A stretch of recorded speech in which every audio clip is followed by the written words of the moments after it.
Hey everyone, this is Anthony from the Console Gaming Crew, and we could not be happier to announce that we are now part of the Boss Rush Podcast Network and are featured on BossRushGames.com. BossRushGames.com is a place where you can find up-to-date news articles, blogs, and podcasts about video games. In addition to that, there is a growing collection of podcasts in not just the gaming community, but other communities as well.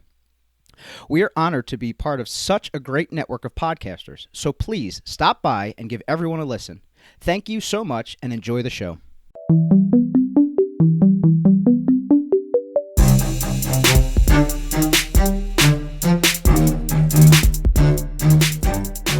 Yo, crew members, what it be? Hey-o! Hi. Well, that was awkward. That was super awkward. Anyway, yeah. All right, so we did this episode a little different for y'all. We just got done doing an interview with a good friend of mine, good friend of the podcast. Don't be selfish. Don't you be hogging people. You heard it? How possessed he was? He's my friend. Well, he is my friend. A friend of mine. Shut up, Wes. We're in this together. Did we not just do this interview together with an awesome person from who is a friend of ours from another podcast? Yes, we got to hang out with one of the leaders of Spaghetti Town, Alex from What's Your Spaghetti Policy podcast. Such a majestic beard that man has. And Like I even told him, I was like, I want to come nuzzle in that beard of yours. He was like this beautiful Southern Amish man. It was a beautiful thing. I mean, he's actually from Virginia. You know what I mean? So actually up this way. So yeah. And why did we have him on? So we had him on because we all went ahead and watched the Mortal Kombat movie that just recently popped on HBO Max. Yes, we did, and we knew right from the get that there was no better guest we could possibly have to go over that movie. 100%. I had this shit set up like a month in advance, literally. Yeah, and you look out for this interview because he has a ton to say, and he's gonna blow your mind multiple times. Yeah, because he's dropping knowledge bombs all over the place. All day. Loved it. All day. Yeah, every time we talk to him, I learn something new. Yeah, because we first had him on when Anthony was deployed. We did the Heroes and Villains episode where we did Liu Kang and Shang Tsung, right? Shang Tsung, Shao Kahn. I forget which one you did. Yes. Yes to all the things you just said. Yes. Because it's funny because I mean normally with Heroes and Villains, I mean we'll spew the information that we know. We did that, and then basically Alex just took the rest. See, like that's a good thing. Yeah, like you don't know till you know, and like you told me he knew a shitload about Mortal Kombat. I'm like, yeah, fuck, whatever. And then after we're done, I was like, oh no, like you know, like you know, he knows things. Like you've been to Outworld, like you know, you're part of it. Yes, you were born from Mortal Kombat, were you not? And I think you were. Yeah, he's a blast to talk to. Yeah, absolutely. So we'll just let y'all go ahead and listen to that shit right now. All right, y'all. So we have a very special guest to go ahead and do a little interview with because this guy knows more about this topic than anyone that I know. Yeah. So please, let's introduce Alex from What's Your Spaghetti Policy podcast. What's going on, brother? Hello. How are you now? I love your Amish beard. I'm probably going to trim it later today. It's pretty gnarly. Oh, don't do that. It's so pretty. I just got to tighten it, you know? I just want to come see you and then nuzzle in it. And then have my mustache and beard meet, and we'll just make an amazing person. It'll be like we'll be combined, you know. Yeah, that's accurate. When all are one. Yeah. Yeah, there we go. We'll be like Ermac, you know. When the beard we are one. Look at him with the Mortal Kombat segues, man. Already, man. Dude, yo, this guy is the king of transitions. I'm telling you. I've been on his podcast before. This dude is legit. But so so let's get into it. Let me ask you this, Alex. What was your feeling for when you first heard about the remake? I was hesitant because I'm hesitant about everything. I like to be proven wrong than proven right. And so when I heard that they were doing it I think there was talks of it in like 2016 or 2017. And I was just like, okay, like, you know, their big thing is like, we're striving for an R rating. Oh, okay. Well, that's good. And then, you know, it kind of went dormant for a while, and then it popped up that they were filming, and then they released, who all it was going to be, and it's like, okay, well, on one hand, there's like really nobody that is like, you can recognize unless not to say that that's, they're not recognizable people. It's just, there's no real star power in there. And then they filmed it and finished filming, and then COVID happened, and then we heard nothing. Like the movie has been done since 2019. And so that's typically not a good sign when you don't even get a trailer. Like, we didn't get that trailer until February, and the movie came out in April, and that's typically not a good sign. It's kind of like they've seen it, the studio has seen it, they don't like it, and they're just going to kind of like, push it out. Okay, here you go, and not talk about it. But then the trailer dropped, and I was like, all right, we might be onto something here. And then, obviously there was things in the trailer that like got me hyped. There was things in the trailer I was just like, I don't know about this. Your Twitter thread on the trailer was incredible. I loved it. I was like, I don't know about this Cole Young character, but I was like, okay, let's see the final product before we make any assumptions. And then, obviously the movie came out, and it has been a mixed bag on social media, which is, whatever. I only know one person, which apparently is in this room, that did not like the movie. That's usually what we deal with him. Yeah, but to go back to the trailer, what did you think about the Red Band trailer? I mean, I thought it was great. They kind of, they did a very good job of selling the movie, but they also did a lot of like giving everything away, which is, that's trailers. Because most people don't know, when people make trailers, when studios make trailers, the people that, like the director and all of those people are not in charge of the trailer. There's an entirely separate group of people that watch it, and they're like, okay, this is what we need to put in a trailer to sell it. So like the director doesn't have a ton of input on what is in a trailer, and that's more the studio that's in control. So it's like, they show a bunch of fatalities and all this other shit, and it's like, eh. But it was enough to be like, okay, like they're serious about this. So that, that was good. So. That's information that I did not have. Actually, believe it or not, that's actually really cool. I did not know that. Do you have a few questions too, Andy? You wanted to? Well, you asked one of mine already, so just keep going. I'll interject mine. Okay, I got them on my dome. All right. So we all watched the movie. You know what I mean? Obviously, 3 out of 4 went ahead and enjoyed it a good bit. It's not that I didn't like it. There's just parts of it that underwhelming for you. A little bit. Like, listen. Was it a flawless victory? Absolutely not. Oh, dude, you did that. Hey, no. But look at this guy.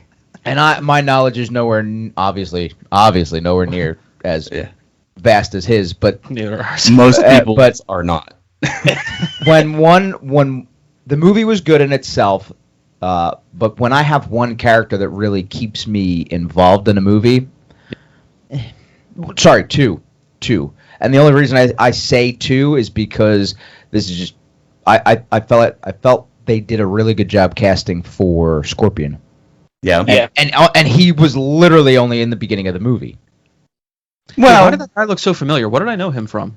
He's in the Wolverine. I didn't see that. So maybe it's the one in Japan? Yeah.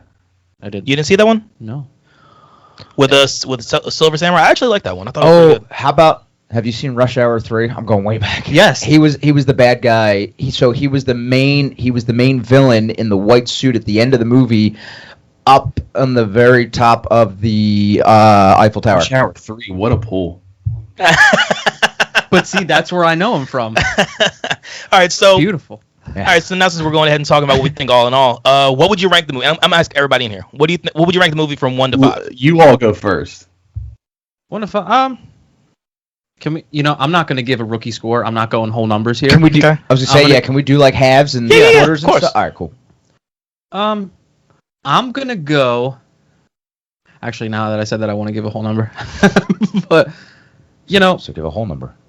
Yeah, I'm going to give it a 4. I'm going to give it a 4 because out of 5. Well, Wes said out of 5.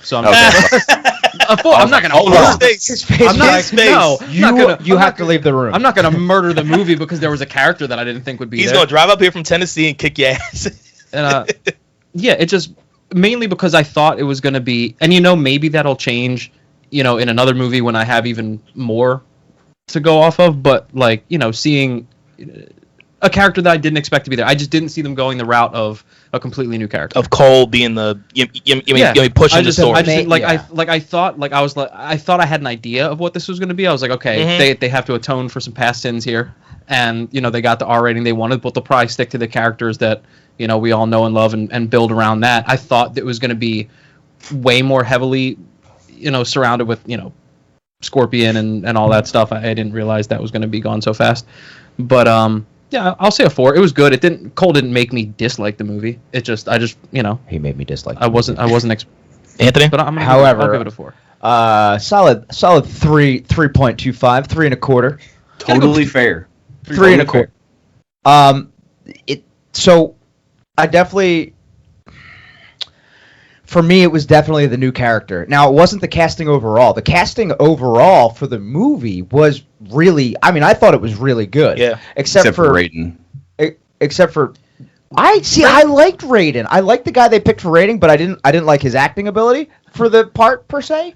He looked the part, but he didn't sound or right, seem exactly. the part. So the thing is he's been, I forget his name, but he has been in other movies, and he's a good actor, but I don't think he played the part of Raiden properly, and I definitely didn't like who they picked for the cast of Liu Kang. I'm sorry, I said it earlier before we started recording, but when I think of Liu Kang, I think of the slightly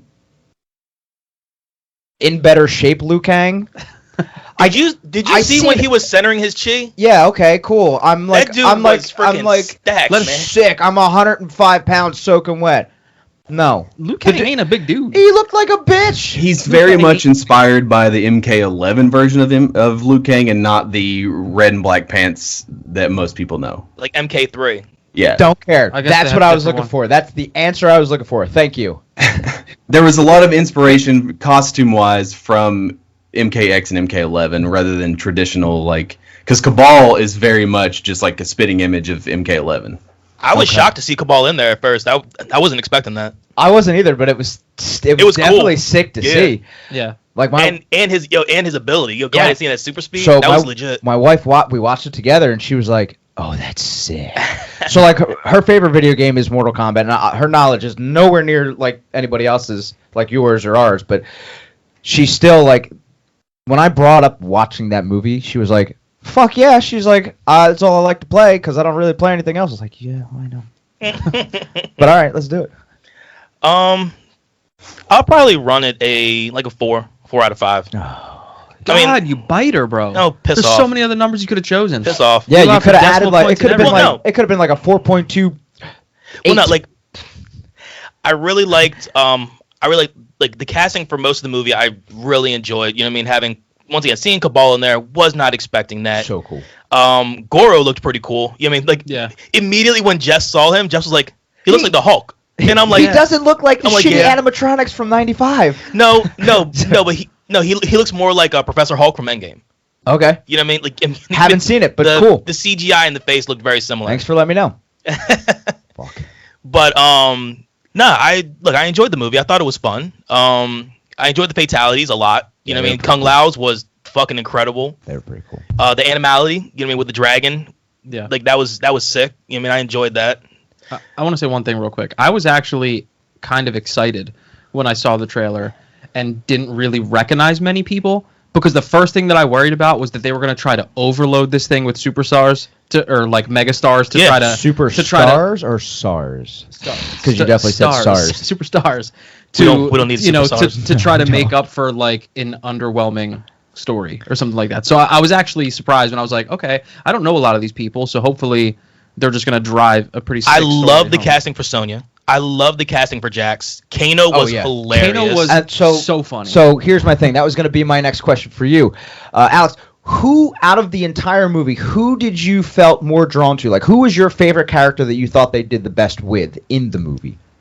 Probably Hanzo, just because I'm a Scorpion mark. And I think that was the best portrayed live action Scorpion that we've seen, but obviously Kano was just great because he's an absolute piece of shit. So yeah, okay, and that's how Kano is, and not, I mean, if you know anything about MK, the fact, people were upset at the beginning that, like, Kano's with the Earthrealmers, and it's like he's in it for himself, and he's gonna betray him because he's a piece of shit. So it's like he's a fucking merc. Yeah, just give it time, just give it time. He'll be there, and just, I don't know, I thought he was hilarious. Like, I like legit laughed at some of his like corny ass shit, and so, inherently the thing is, like, MK is very cheesy in its own right, and it's, that's fine, but it does take itself seriously, and there's that fine line, and I think that the movie did a very good job of towing that line of, like, we're talking about vampire chicks and dragon people and people with abilities and stupid shit like that, so, like, you obviously, it's whatever, but they still respected the material enough. Overall, I'm going to give it an ultimate 4 out of 5, just because it's not perfect. I do have issues with it, but I try to look at things a little bit differently the older I get, because, if this had the budget that, Endgame had, or like Fast and the Furious had, then obviously I expect more, but you got to realize the budget that they're working with is way lower, because studios don't really give a lot of money to rated R movies. They, Deadpool 2 is an exception for like rated R movies, but the budget's very low, and so with what they were given, I thought they did a very admirable job. I don't know, the people's expectations. Some people, obviously you deal with idiots on Twitter and shit, but like, it's people that just flat out hate the movie, and that's fine. But it's just like, I feel like you can't fault the movie for your bad expectations, meaning unreal expectations. People were shitting on you on Twitter. I got called a fake MK fan because I like the movie, so. I guess, I don't know. I don't give a shit. So well, let me ask you something then to go off of that, because you said you'd give it a 4 out of 5. You said you had some minor gripes about it. What would you have fixed that would have pushed it more towards that 5? I would have made it longer, because there's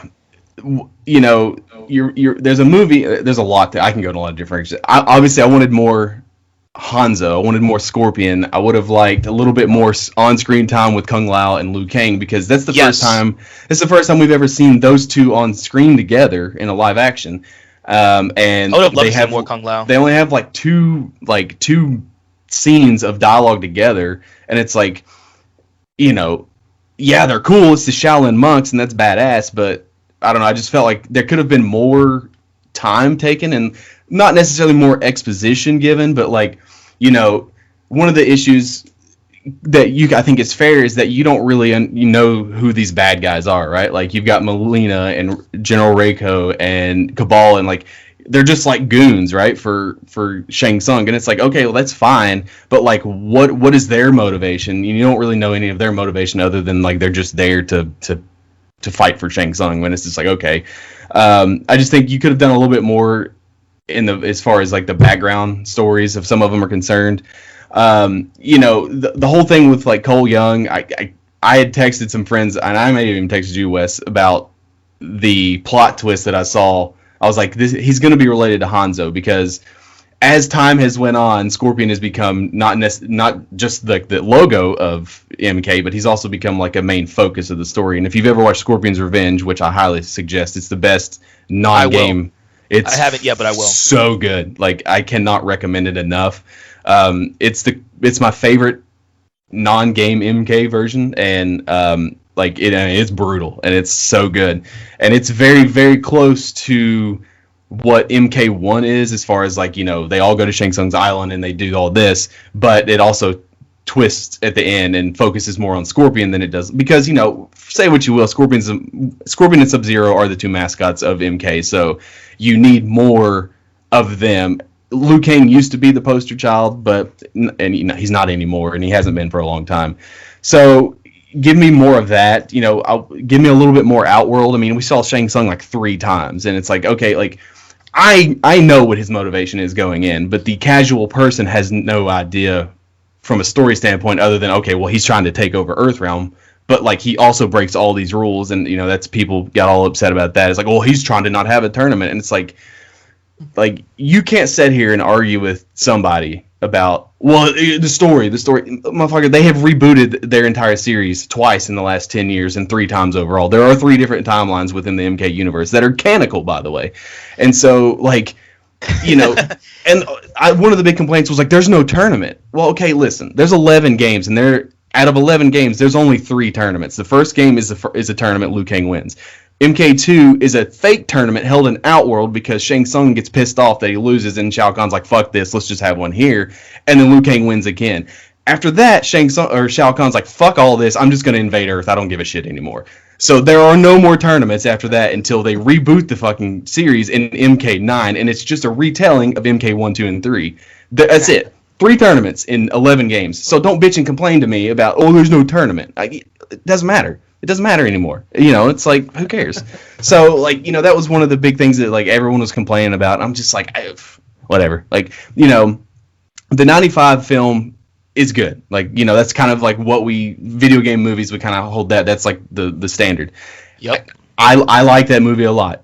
It's a special place in my heart, but, like, if you go back and watch it now, it's just like, it's okay, it is more of an accurate representation of what the first game is, as far as, like, the tournament and all that. But, like, let's not pretend like that is inherently original. They basically ripped off Enter the Dragon, and so that's what it is. And so while it is a more correct representation of MK1, that's 25 years ago. Like, there's been like 8-9 games since then, so shit's changed.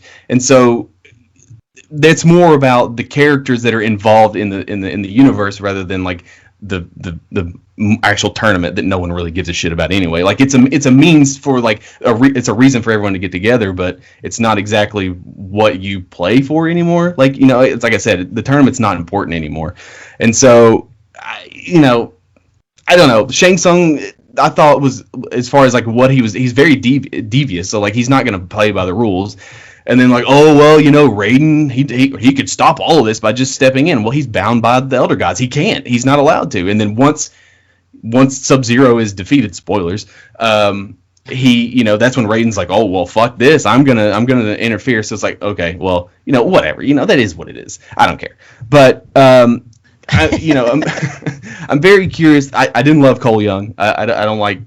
I understand why he's in there. You introduce a new character that gives you more freedom, per se, as a story writer, and there was whole talks about, like, they didn't want Johnny Cage and Kano in there. I don't know why, but the writers were like, well, when we had Johnny Cage in there originally, but then when Kano came in, it was kind of like basically 2 of the same people.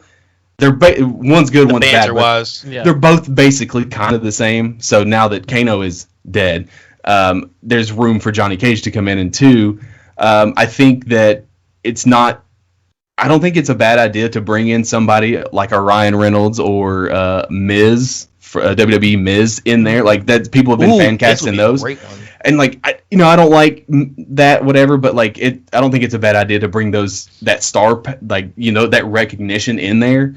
As far as that's concerned, the first movie, what's the one thing it was missing, right? Fatalities and blood and gore. Okay, so, like, I love MK for what it is, but the casual, normal person associates Mortal Kombat with fatalities, blood, and gore. Just gratuitous blood and violence. So you get that in spades in this, and, like, there's people bitching about that, and I'm just like, I don't. What do you want? Like, I don't even understand what you want. Like, because those are people who nothing's ever going to be enough. That's what that is. Well, let me just tell you about the Mortal Kombat community. It's the most toxic fan base, maybe outside of Star Wars, in the world. They are satisfied with fuck all. Like, they don't give a shit. They hate everything. Not all of us, you get lumped in with those, but it's just like, when the roster came out for, I've told this several times, but when the roster was released for MK11, every post that Ed Boon has on Twitter, it's people bitching and complaining. We want this character. We want this character. We want this character. And then they release, as time goes on, they release DLC, and then they're like, "Where's Melina? Where's Melina? We don't have Melina. Where's Rain? Where's Rain?" And it's like, okay, well, they fucking put them in there, and they bitch and complain about how they're implemented. So it's just like, you can't win. You can't win with them. So it's, fuck most of them. I don't give a shit. I will say real quick, like, when it comes down to Melina in the movie, I'm surprised that they basically waited until right when she's dead to go ahead and let her, like, open her mouth and really see who she is. Well, again, that budget, you gotta pick and choose what you spend your CG on. Yeah, because, like, they blew it all on Goro, so. Yeah, when she opened her mouth, I was like, oh, there she is. There's that smile. Yeah. And then it was gone. I think it's weird that you have Melina and you don't have Kitana, considering that Melina is a clone of Kitana. Yes. But I assume in this universe that Kitana is being held prison by Shao Kahn in Outworld. Now, speaking of Kitana, this brings in another one of my questions. Yeah. Because that was a Easter egg. Yeah, that her you can fans. go ahead. I mean, you saw her fans. Mhm. I want to ask these guys because I know you probably have a list of all the Easter eggs. I know I saw probably like 3 or 4 because you probably saw many more. But did you guys see any in the movie? So I don't know if it was throughout the movie or right at the end. So like there was the whole Johnny Cage deal at the end that The I poster saw. at the end. I saw the fans like you just talked Yeah. about. That's actually all I saw with those two. Okay. I'm the same. I saw Nightwolf. You know what I mean? Yep. You know what I mean? When Are you mean in the beginning? no. Well, when On Sonya Sonya's was board. showing the bulletin board. Yeah. Yeah, Nightwolf was there. Yeah. The So was I didn't Kotal pick up on Khan. that though. Oh, yeah. Shit, I remember seeing about it. too. Yeah. the one god. That's Kotal Khan. Yes, yeah. There was a bust of his head also I on remember seeing it. on the board. But other than that, Holy and fuck, I never Katana's thought about fans, that. I don't think I saw anything else. So I'm there gonna lean on is- you. There is a poster on, I believe it's on Sonya's board. It says "Man vanishes in the middle of the air like smoke." So there on the murals inside the White Lotus Temple, there is obviously the Tarkatans at Baraka. The very beginning when Jax is talking to Cole Young, he mentions the name Eddie Tobias. So if you know anything about Mortal Kombat, John Tobias and Ed Boon are the Boon, creators. okay. So they combined, and also Noob Saibot is also their last names as well, reversed. So did you not know that? Andy just had his mind blown. The fuck? So Noob backwards is Boon Boon, and Saibot is Tobias backwards. Son of a bitch. Son of a bitch, bro. So This is why you're here, Alex. yeah, so they combined those names, and so there's a couple more that I'm probably missing. Obviously, if you've ever played the arcade games, that whole bit with the leg sweep in the corner, you know, yeah. When they like spawn the leg yes. sweep. Yeah, so yeah. that popped me. I was like, oh shit. I'm trying to think of what else. There was a couple of other things I can't think of right off the top of my head, but I didn't jot down Easter eggs. That was the only thing I didn't jot down. Okay. But yeah, I think it is funny that, go back to Cole Young, like his literal ability is plot armor. Yeah, it's kinetic. Yeah, but it's plot armor. Like, you know, you get it. He can't die because he has. The look I'm getting from you, from Wes, is just like. Look, man. Sometimes, I didn't understand that. My bad. But no, I got you now. So, when writing a story, you like the whole joke is like people are given plot armor. It's like quote unquote plot armor. They can't die. So Cole Young is literally given plot armor Okay, Yeah. no, I got it. because his ability is armor. Anyways, It's funny because when he first even had everything wrap around him, and then I realized what it could do. I'm like, I didn't think about it like that. I went ahead and I was saying to my wife, I'm like, oh, it's kinetic. Oh, that's weird. you know the whole. Am I the That- first? Am I the only one in this room that thought the little girl was his younger sister and not his daughter? I was. Yes, I thought the same thing in the beginning. Yeah. I didn't Yeah. think it And was then he his kissed who younger I thought sister. was the mom, and it was actually his wife. Oh yeah, that was awkward. Yeah, when she walks in, my wife looked at me. She was like, "I had that all wrong." Yeah, I did too. I think collectively we all had it wrong. I didn't think that was his little sister. I thought maybe it was like his stepdaughter, and Yeah. like because the mom looked a lot older than him, Yeah. so I thought maybe he Yeah. met her and that was like his wife, but that was like his I thought it was stepdaughter. his mom and his little sister. Yeah, not I his definitely wife had and old daughter. brother, younger Until the- sister vibes. But it was until they definitely kissed. Until they kissed, and I was like, "Oh, this can't be what I think it is." Yeah, right. I didn't think Mortal Kombat would bring this into the movie. job, MK. Speaking of plot armor, outside of Cole Young, the biggest complaint is the Arcana. I was thinking about asking you about this. It's not. That's totally created just for the movie. Yeah, that's not canon That's at all. not how people get their because like the argument is, well, what if Kano gets hit by a car? Does the person who hit him get the ability? And it's just like, I don't know. I don't need a reason. There. Yeah, from somebody who is way too deep into this, and I just don't really need a reason why people have powers. Why can't they just have powers? Like it's like watching Avengers. I don't give a shit how Everything these else people- that we watch, you know what I mean? People just have it because of experiments going wrong or mutation in the DNA. So why did they need to explain it? I mean, Sub-Zero has it because he's a cryomancer. Like, that's just part of who he is. That's why his, Bi-Han has it and his brother Kuai Liang have it. So it's just like, whatever. Scorpion gets his because he's, he's reborn into the Netherrealm, and so he has the ability for fire. But Hanzo Hasashi has no abilities, and then as time goes on, he learns to control it, and that's why he can change into a human and like a demon and all that shit. But it's like I don't need a reason for these people to have their armor. I get it from a story standpoint, like you've got to have these characters as part of their growth. Whatever, I don't care. It seemed very short-lived, though. You know what I mean? That growth that you're talking about, to go ahead and like be able to learn how to use the powers. Like, that's what I'm saying. Like a little bit more time. Like 10 minutes. It was very, very quick. The amount of time that Kano found his, and it was just like, wow, that's. And then with him being a piece of shit, it's just him going ahead and just continuously acting like a piece of shit. I do want to say that one part to me was a little bit lackluster because of how angry he was getting. I just expected a beefier laser, I guess. Yeah. So like he was getting so angry, and just went bing, and I was like, I kind of thought that'd be a little more devastating, but all right. But again. CG. I mean, Jax's arms were very Transformer-ish, so I dig that. I was messed up at first because I didn't know that's how the story was going. So I legit at first thought that that's what they were going with for his metal arms. I was like, "What are y'all doing to this man?" Yeah, because I've talked with Alex about this before, to where because Alex has said there are many different ways that Jax loses his arms, but what they did in this movie has never been done with how he lost his arms. Correct. Yeah, absolutely. So it is. Ermac takes him at one point. He loses him to Kano at one point in Scorpion's Revenge, and it's Goro rips him off. So it's speaking of Scorpion's Revenge, it's on HBO Max. If you have it is actually everything MK related. I believe I did see that on there. Yeah, I rolled through it last night after I was done watching Kong and Godzilla. So I was like, holy shit, everything Mortal Kombat's on here. So Legacy is weird.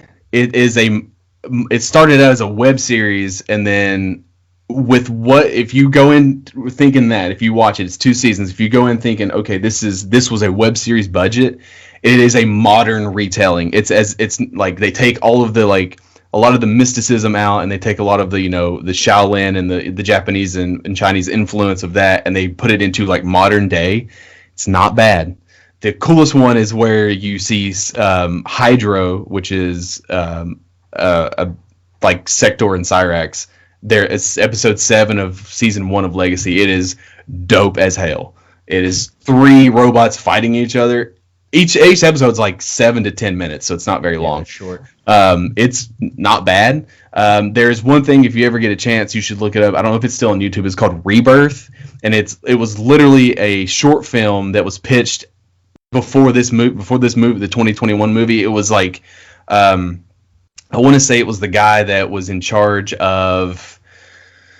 I don't remember. I don't remember off the top of my head, but it was like in 2012 or 13, he had pitched this as like a retelling of MK, and this was like what he's sent to the studios is like, okay, here's what we're working with, and then it ultimately wasn't. They passed on it, but it's also not bad either. It's got really good like horror, like if you like horror movies and practical effects, it has a lot of that in there too. I think Conquest is on there. Yeah, it is. You should watch it just because of how bad it is. It was literally, I think it was in '97. It was pitched and it was aired on the TNT network. Oh wow! And it came on at like 12:30 at night. And I think Liu Kang's in it. It has been a very long time since I watched it, but I believe Liu Kang may be the only and Shao Kahn, I think. But it doesn't. It's like all new, mostly new characters. So it's not very good. But it's better than Annihilation. So I'll say that. I was just getting ready to say. If you the one we don't speak of. Yeah, he spoke about it. Another thing I thought was kind of weird, he was mentioned, but you have, that story with Kung Lao and Liu Kang, and they don't mention, or they mention Bo Rai Cho, but they don't show Bo Rai Cho. I think you could have just had this fat, drunken, monk. It would have been fine. Like, you could have just had a cameo of some guy as Bo Rai Cho. It's like, okay, this is the guy that taught these 2 Shaolins how to fight. Like, it's not the end of the world that he's not there, but he was mentioned and he was name dropped. But I'm going to backtrack to the fatalities. They were great. They were all great. I don't have a complaint with any of them. The only one that bummed me out was more of its execution rather than how it was. When Shang Tsung when he soul steals from Kung Lao, I thought that's fine. It just, the execution wasn't there. No pun intended. I just think that like it seemed a little weak. It was just like, oh, I'm gonna take your soul, and I do. And so I just felt like there could have been more flair about it. You know, there was like no fight from Kung Lao whatsoever. So that was like, whatever. Yeah, I was a little disappointed in that too. But on the flip side of that, you know, I saw people that were like, let me just tell you something right now. People were very upset on how Natara died and how General Reiko died. No one gives a shit about those two characters because out of 11 games, the two of them combined have been in 3, and everybody was in Armageddon. Reiko was in 4, and Natara was in 5, and everyone hated them, so they never came back. So, you know, you want people to die. Like, and here's the thing. You want fatalities, and you want to see people die. But then you have on the flip side, well, we don't want to see named characters die. Well, if they don't, then it's going to be like non-named characters, and you're going to bitch and complain that like those deaths have no meaning other than they're just fatalities. So like, people die all the time in MK. Like, it's not a big deal, you know. And I'm so glad Melina died because I hate Melina. But also she's a clone, and it's not like you can't just like bring her back. But you know, I was a little bummed out that, you know, Jax, he does his fatality, he does the hand clap fatality on Reiko, but he should have just uppercutted him and he, you know, fall all the way down. That would have been a lot better. But yeah, it is what it is. I enjoyed Kung Lao's the hat. Yeah. Oh yeah, the one on Natara is super great. And obviously, you know, it's super cheesy when they say shit like Kano wins or, you know, flawless victory. Like, yeah. You gotta get those in there, man. Like, you have to. Like, you know, how mad would people be if those weren't in there?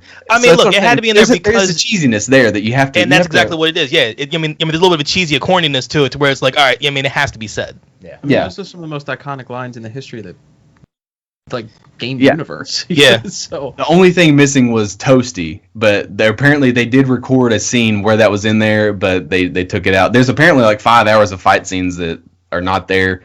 That would be hilarious if Kano would have said it. Yeah, right.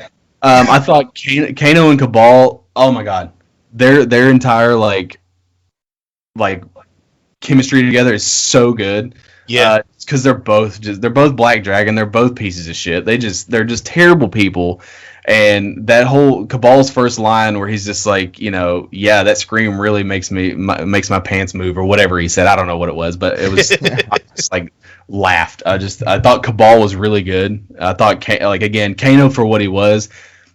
I'm gonna say that Kano was better in this than he was in the 95 one, even though that 95 is a little more closer to what, you know, his origin story is or whatever. But like I said, having Melina and no katana is weird.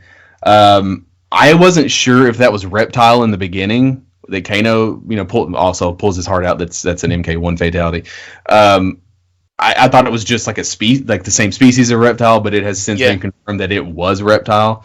Again, Reptile, people love Reptile, and that's fine. Like, you can like whoever you want to, but Reptile is a goon, man. His entire existence is to just be a goon for whether it's Shang Tsung or Shao Kahn or whoever the fuck, or Melina. It doesn't matter. Like, he's just there to die. Like, who fucking cares about him? People get so upset, and you know, it's again, I could be upset that there's not a lot of Scorpion in there, but I loved the final fight scene between those two. I thought it was great. It looked good. I like the beginning of it too. Like, the beginning, it was so good. Again, you know, if you know anything about MK, so Bi-Han is the original Sub-Zero, and towards the end of the movie, he takes most of his stuff off, and he's like in all black, which he becomes Noob Saibot. I don't know how they're going to implement Kuai Liang, his younger brother. Again, it's going to have to be like a descendant thing, because his obviously his brother wouldn't be alive if he was, you know, he'd be 400 years old at this point.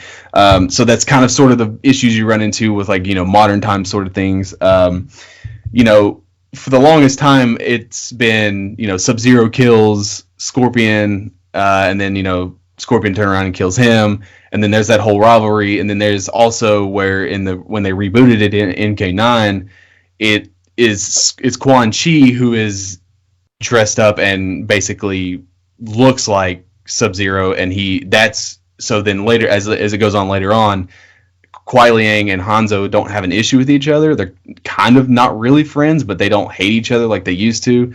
So they're. I wish there was some sort of manipulation in there with Quan Chi that's not there, but I think that maybe is in the sequel. But I feel like Shao Kahn is definitely going to be like he's going to be pissed off. I would the pitch was the first movie is pre-tournament, the second one is tournament, and the third one is post-tournament because technically there was no tournament, so.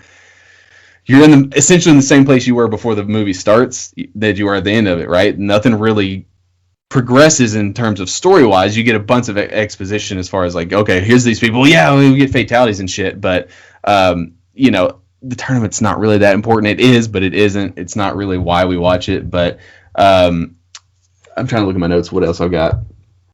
Well, I mean, they did say at the end of the movie, Cole was like, all right, who do we find first? So obviously the second movie is leading into the tournament, and obviously we're going to see Johnny Cage. Right. So here's a question for you.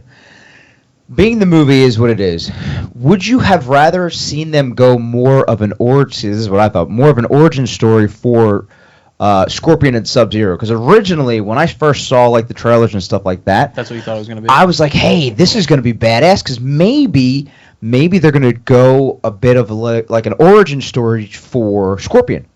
Do you know what I mean? Because seeing him in hell and right, and so, like getting his skills or whatever. Right. So I was like, damn, this could be a good route. You know what I mean? Again, knowledge that I have is not as vast, but being what it is, I thought, maybe an origin story would be a good way to start this off. You're not wrong.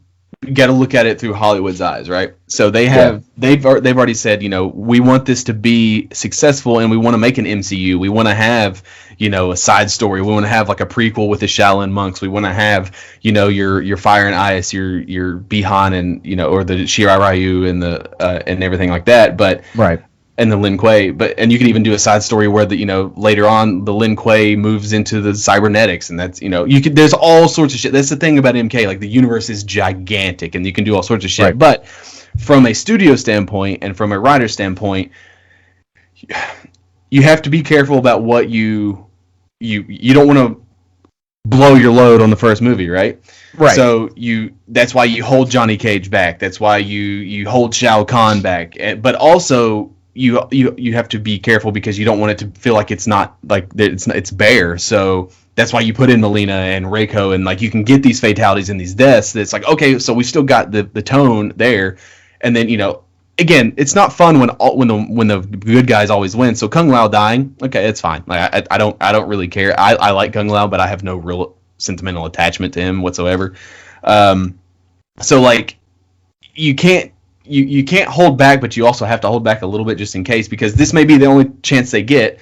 So they've got to kind of do what they can with what they you can't bank on being a sequel, because like video games and movies they're extremely hard to make, and there's so much bullshit politicking behind it, and it's just like okay, had this movie come out exclusively in theaters, I think it would have done very well, but I don't know if as many people would have seen it, right? I mean, right. I would have went to go see it in theaters, but the fact that I was able to watch it at home, I know it broke like a bunch of records, whatever that means on HBO Max. There's more people that watch that than they watch Snyder Cut. I don't know. Who cares? So what does that mean in terms of, Warner Brothers? What does that mean? What does that do for ultimately their bank account? Because that's all they're concerned about. So it's like, if there's been enough clamor on social media and there's been enough positive reactions to where I think they should get a sequel, because some it's not Lord of the Rings where you go ahead and you green light, okay, well there's going to be 3 movies, right? It's not, because you got to think about it too. The MCU, had Iron Man failed, we do not get an MCU. But that True. So it's that's why it's still one of the best movies, because it's extremely grounded and it's a very well told story, and it works within the confines of the budget. I think if you get a sequel, you get more. I think they've got some things to fix, but it's rated R. There's still this weird stigma about being rated R, and it's like, I that's fine. In '95, I was able to go to the theater and watch the first one, but like MK doesn't need to be rated anything less than R. Like it, and the most of the people that give a shit about MK can go to the theater and watch a rated R movie, right? Like, there's no business for an 8-year-old to watch this movie because an 8-year-old should not be playing it. I did, but I'm different. I turned out fine. I went to the arcade when that shit wasn't as like policed. I could just go in and play it because there wasn't really a rating system until after Mortal Kombat came out. Anyway, it was the reason why the ESRB exists. So, it is what it is. I have some things I would like to see in a sequel. Johnny Cage, I think now that Kano is gone, you could do that. I would love to see Kintaro, because we've never seen Kintaro. Now that Goro's dead, Kintaro can come in and still be your Shokan, can still be your champion just like he was in MK2. Give me Shao Kahn. I would like to see a good representation of Ermac. I just don't know if that comes later. He's just a collection of souls. That's all he is. I would like to see more Scorpion. Like, give me more Scorpion. I'm curious to how they approach Sub-Zero, because you can't have another film without Sub-Zero, but the guy that played Bi-Han, he has signed a contract for 4 films. Whether or not we get 4, I don't know, but he will come back as Noob Saibot, I'm sure. He basically already is anyways. I think you save the robots for like that for the third movie. That's what I want. I think you save that for the third movie. So I was saying that from the very beginning. Yeah, I want Sector bad. I would like to see Baraka. I would love to see what kind of take they have on that. I mean, Baraka is in the same vein as Reptile. As time has went on, he's gotten a little bit more respect as being in charge of his entire clan of the Tarkatans. But, prior to that, he was always just kind of like a lackey and a goon. But I would like to see that. I really want to see some stuff with Quan Chi, because Quan Chi is very pivotal in who Scorpion is as a person. Because in the modern retelling, it's not, like I said, it's not Sub-Zero that it's posed as Sub-Zero, but it's Quan Chi that murders his family. Just watch Scorpion's Revenge and you'll be like, yo, fuck this guy. This guy's a piece of shit. But also Shinnok's amulet. That's another thing, Easter egg we didn't see. So Shinnok's amulet is in there. Did they show that? Yeah, so it's in there. So is that what Kano tried stealing? Yes. That is what he tries stealing. Yeah, so I remember seeing that, and I was going to ask you about that. Is you think that's going to be a character that they might put in further on? I would wait till 3. Yeah, that's what I was going to say. If there's going to be a 3 or 4 movie sort of deal here, that's probably something you'll see closer to 3 or 4, right? Yeah, I would say 3. I mean, because man, I would love to see that. That would be pretty sweet, because in my head, the way I have a vision is like, how this movie opened up with that 7-minute scene of Bi-Han and Hanzo, like super badass. Give me Shao Kahn at the very beginning, fucking destroying people. Like, it can just be random NPCs. I just want to see him destroy people. You have to make, again, it's because you're going to be limited. It's not going to be like the MCU where you have 11 movies to tell a story and build up Thanos, right? So you've got to make an impact immediately with Shao Kahn. We all know Shao Kahn, like we know, but like for the casual person who is like, I remember him in the whatever. Like, you've got to make this guy be a formidable motherfucker, and so right. You can't just that again. Shang Tsung's not really that. By the way, do you know who Shang Tsung is? Do you remember in the Dark Knight in that scene with the Joker, the pencil scene, the guy that's on the TV? Yeah, that's him. That's Shang Tsung. Yeah, it didn't click for me until after I saw it. I was like, oh shit, that's him, because I saw a meme about it. But you come into a problem with Shang Tsung and Shao Kahn, but then there's a whole like weird dynamic you can get into there. But I think like halfway through the movie, like Shao Kahn, like let's just say like it is the tournament, they're sitting there fighting, they're doing this, that, and the other, and Outworld's losing, like they're losing a bunch of shit, and so then Shao Kahn's like, fuck this, Shang Tsung, it's your turn, and then like fucking you kill him, like let's just kill Shang Tsung halfway through the movie, and then then you get Shao Kahn's like, you suck, I'm tired of this shit, and then he just comes in, he kills a bunch of people. I don't know, I don't want to kill Johnny, but let's just say he kills Johnny Cage, he kills. I assume that they're going to go with the traditional, like Liu Kang is the chosen guy. Okay, whatever. So let's, you don't want to kill Sonya. She's the only female representation at this point. But like, let's say you find a Nightwolf. Okay, Nightwolf comes in, wrecks some people, and then he fucking gets killed. I had thought that what they could have done with Cole. There's a character in MK4 named Kai, Kai, and he's basically Liu Kang. and Kung Lao, and he's basically like a protege. He's underneath them in the White Lotus. You could have used him as Cole Young, and you think about it too, like have this young black guy as like basically the star of this film, because that's what he could have been. I mean, it's Asian, it's fine, it's representation, that's great. But you, from a Mortal Kombat story standpoint, you could have just replaced Cole Young with Kai and had the same exact story. But then let's say Cole Young because think about it, Cole Young doesn't win a single fucking fight in the movie, not one. I mean, he beats Goro, but because he cuts his arm off and shit. But that's the only one he wins.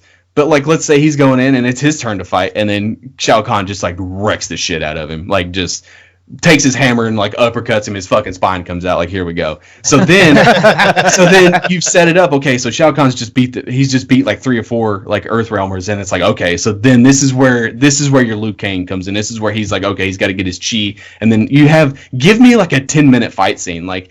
Whatever, the fight scenes I thought were good. They're a little heavy. They're a little edited too much, and they're a little short for a game that's based on fighting. But give me that. Give me like the opening fight scene is great. Give me more of that. Give me more of those sort of fights. And there's a bunch of like random MK characters you can throw in there. It's like, oh, here we go. Let's just kill this person. Like, no one gives a shit. Like, give me Curtis Stryker that's in there, and he's just like, oh shit, I'm a cop, and he just fucking dies real quick. That would be dope, because nobody likes Curtis Stryker. But that's another Easter egg. If you see, I did see that. Yeah, on Cabal. So on Cabal's vest, he has a patch that says Curtis Stryker on it.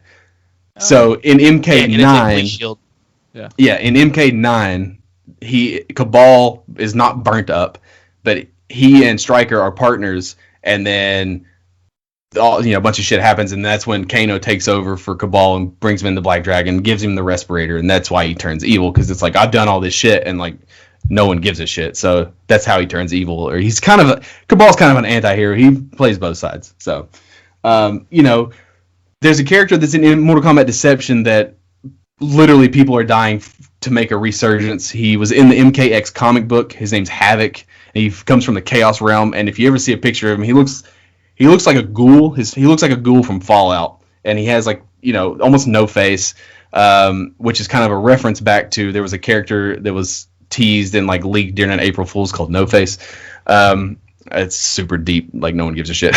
But he's in charge of the Chaos Realm, and his entire existence is to just enlist chaos. Think of like the Joker in a way. And he's so cool looking. Yeah, he's pretty badass. Yeah, he's super cool. And like the thing, cool, he played a huge part into the MKX comic book that tied in directly with the games, but never made an appearance. And then there's been teases and like the most requested like non 2D character. So nobody that was in MK1 and 3, those characters like Smoke, Reptile, Ermac, everybody wants those characters always, all the time, which that's a whole nother thing. But like the post 3 character, like from MK4 onwards, everybody wants Havoc because he got such a good representation in the MKX comic book, and that's who we want to see. I would love to see something like that, where you have this wild card that doesn't give a shit about Earthrealm. He doesn't give a shit about Outworld or anything, and he's just there to like literally throw a wrench into everyone's plans and fuck shit up. That's what, like, you need something like that. You need more than just like a good versus evil. You need some more dynamic kind of like crossed in there. Just chaos. I think you could also do a story with Kenshi. Because he was not retcon, but he was introduced in Deadly Alliance, but in MK9 he's at the first tournament, so you could bring him in. He's people love him, and that's again, you bring in a blind character that's like really good swordsman stuff, so that's another hero you can bring in on that side too.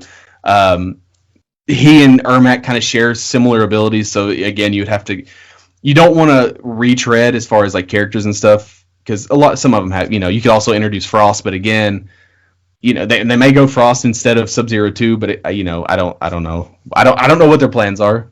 I'd like to be in the room. I'd like to pitch some ideas. I could do it. That'd be awesome. I was about to say, that'd be fantastic. Of all the things that we've learned, what we've learned most is that this man should have creative control over the plot of these movies. Yes, absolutely. At least 90% of it, yeah. Fuck. Anything else you got in your notes there, brother? Each one will be a 4-hour saga. Oh yeah.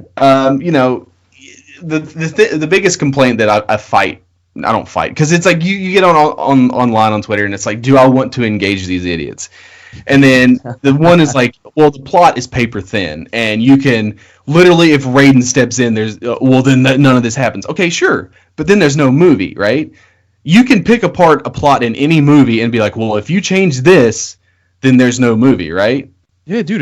If the dude had just turned the Titanic a little sooner, exactly. All right, I hate those type of people. Yeah, right. I never really like that argument that when you can talk about plot holes and plot points, but don't say that the plot is thin, because you can literally change anything in a movie that it wipes away a movie.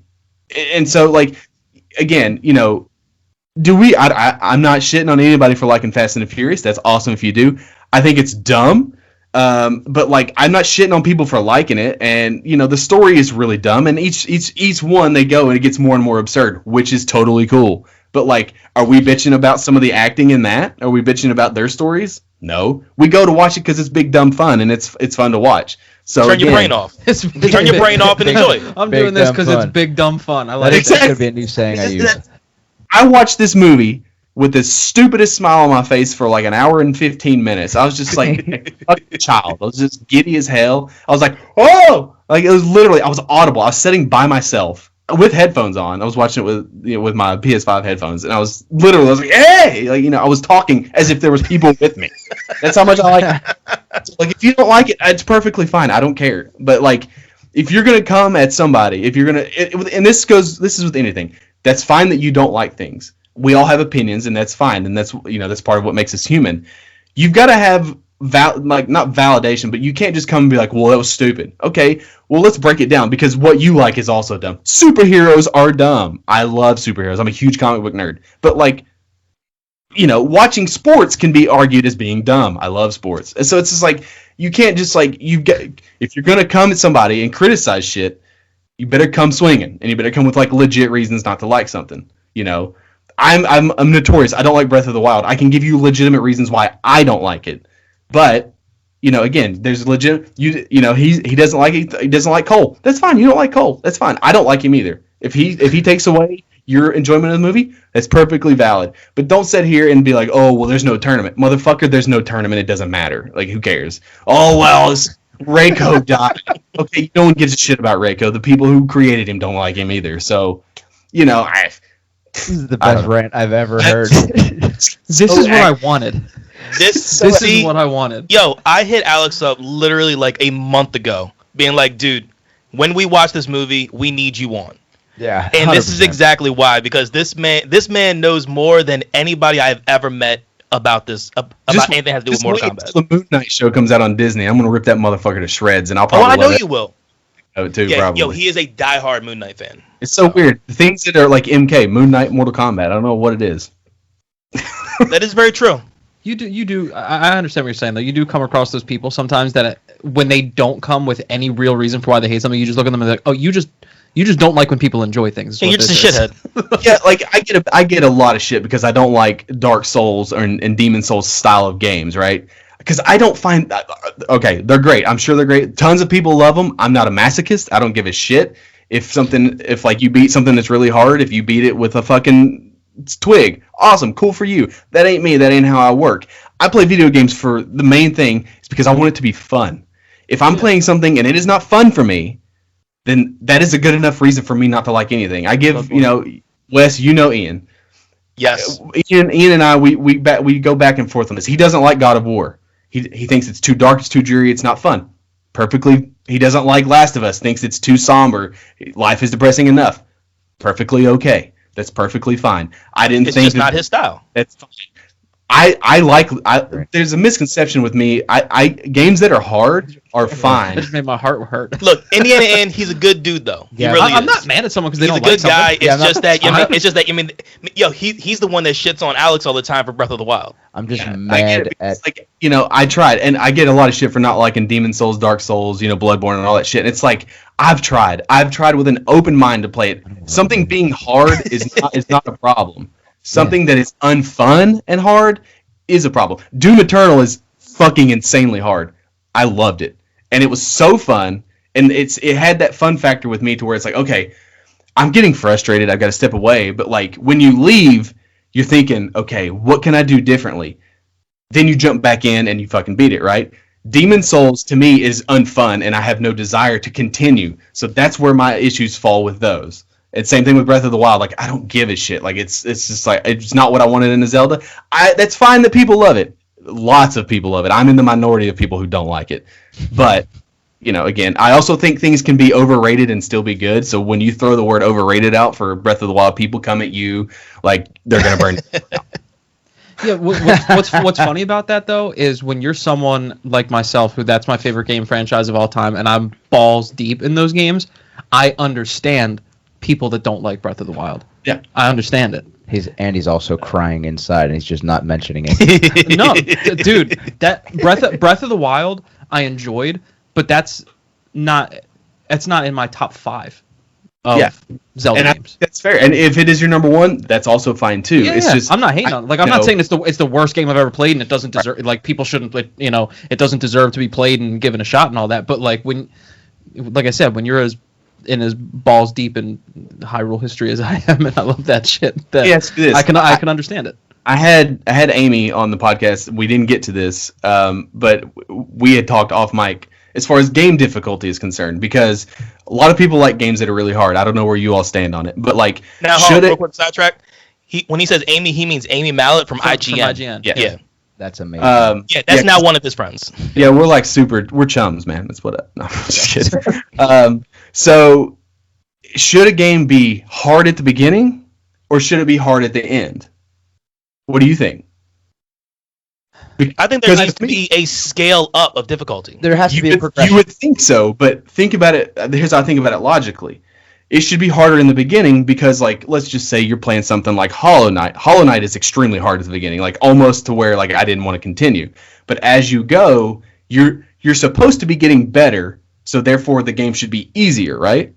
That makes sense. Yeah, I mean that makes sense. But also, the way we all grew up playing games is that like the final boss is supposed to be your test, as you take everything you've learned and you're supposed to fight this super like powerful creature. And it's just like, I'm not a huge fan of that, because Doom Eternal is a great example of being very hard, very challenging up into a point, and then it's just like it plateaus, and it's not easy per se, but like you die a lot in the first 8 hours as opposed to like the last 5 levels. It's like, okay, well, it's not hard anymore, because it's also like the game wants you to play its way, not the way you play. And so once you learn that, and you're fucking killing demons, and you're like this badass motherfucker, so you should obviously be able to kill shit with ease the longer you play. So there's, again, the difficulty thing for me is like it's got to be inviting, right? You've got to want to play more. I don't want to do work. I do enough work on my day job. I don't want to sit down and try to have a good time and be like, this is not fun. So yeah. I give every game 2 hours to hook me, and I give every show 3 episodes if they're 30 minutes. So that's actually a good rule to have. That's a solid rule to live by. That's a solid rule to live by, because if I didn't give WandaVision to that 3rd episode, I probably wouldn't have watched the rest of it. But you told me, you said it really kicks off in 3. I told you, yeah. Because I was so 3rd confused. episode is where it popped for people who don't really understand the characters. Right. Yeah. Because we live in a time like, you could argue we have too much shit to play and too much shit to watch. Like instant gratification. Absolutely.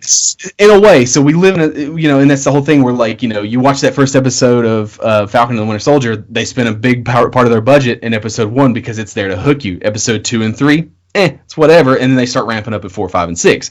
So, because there are so many things pulling for your attention in terms of entertainment, that's why it's like, okay, well, I'm going to give it a chance. Now, I've broken my rule a couple times. Days Gone is one of those games where I played longer than 2 hours because the first 2 hours is like, it was fine. It wasn't bad, but it was fine. But also, like, Prey. Prey is a great example of a game that takes longer than 2 hours to really get in, to hook its, to get its hooks into you. But, I played Bloodborne 3 times. I've restarted it. Fuck that game.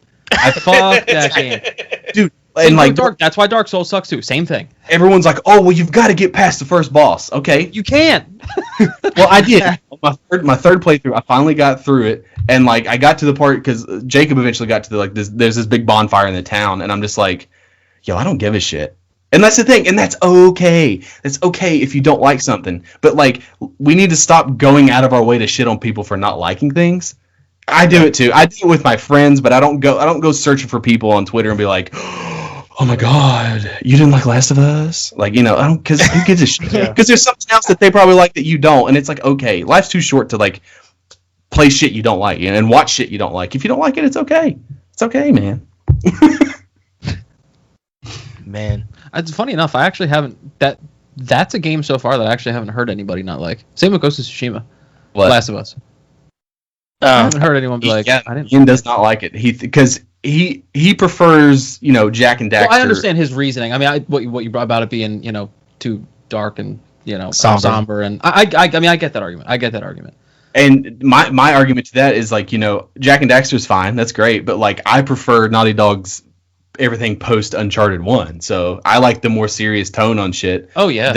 You know, he's also a Nintendo kid, so he likes Mario, he likes, you know, Metroid and all that shit. So it's fine. It's all personal preference.